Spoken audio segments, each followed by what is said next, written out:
रूस ने किया बड़ा खुलासा। मोदी और शी जिनपिंग की मुलाकात में रूस का कोई हाथ नहीं। तो आखिर सच क्या है?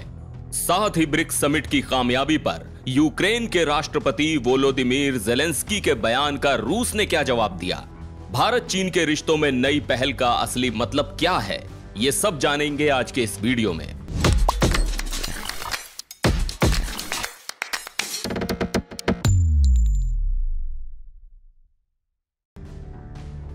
रूस के एम्बेसडर डेनिस अलीपोव ने साफ कहा है कि रूस का कोई हाथ नहीं है मोदी और शी जिनपिंग की कजान में हुई मुलाकात को सेट करने में। मतलब यह है कि यह मीटिंग इन दोनों देशों की आपसी मर्जी से हुई है, लेकिन रूस ने इस मुलाकात का स्वागत किया है। खासकर पूर्वी लद्दाख में जो भारत चीन का टकराव चल रहा था, उसे हल करने के नए कदम को लेकर।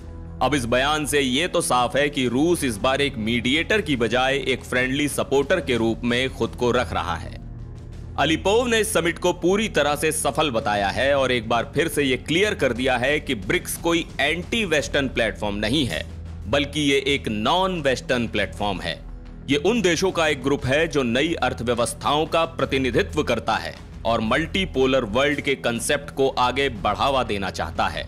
उन्होंने यह भी बताया कि 40 से ज्यादा देश ब्रिक्स में शामिल होना चाहते हैं, जो इस प्लेटफॉर्म की ग्लोबल इंपॉर्टेंस को दर्शाता है। रूस के एम्बेसडर ने यूक्रेन के राष्ट्रपति जेलेंस्की पर भी सीधा तंज कसा। एक अखबार को दिए इंटरव्यू में जेलेंस्की ने ब्रिक्स समिट को फेल बताया था, जिसका जवाब देते हुए अलीपोव ने उन्हें पूरी तरह से भ्रमित कहा।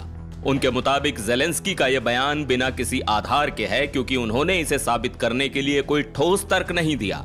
रूस ने साफ किया कि यूक्रेन का ब्रिक्स से कोई सीधा संबंध नहीं और उनकी बातों को ज्यादा गंभीरता से नहीं लेना चाहिए। रूस और भारत दोनों अपने व्यापार को डॉलर की जगह रुपए और रूबल में करने के प्लान पर काम कर रहे हैं, लेकिन इसके लिए कुछ आर्थिक अड़चनें आ रही हैं, जिनका हल निकाला जा रहा है। इससे दोनों देशों के रिश्ते और मजबूत होंगे और साथ ही अमेरिका के दबाव से आजादी भी मिलेगी। अलीपोव ने एक बड़ा सवाल भी उठाया कि क्यों भारत केवल यूएस के कहने पर काम करे। उनका कहना है कि आज तो अमेरिका भारत को रूस के साथ रिश्तों को कंट्रोल करने के लिए कह रहा है, कल को वो शायद बांग्लादेश या किसी और देश के साथ ऐसा कहे।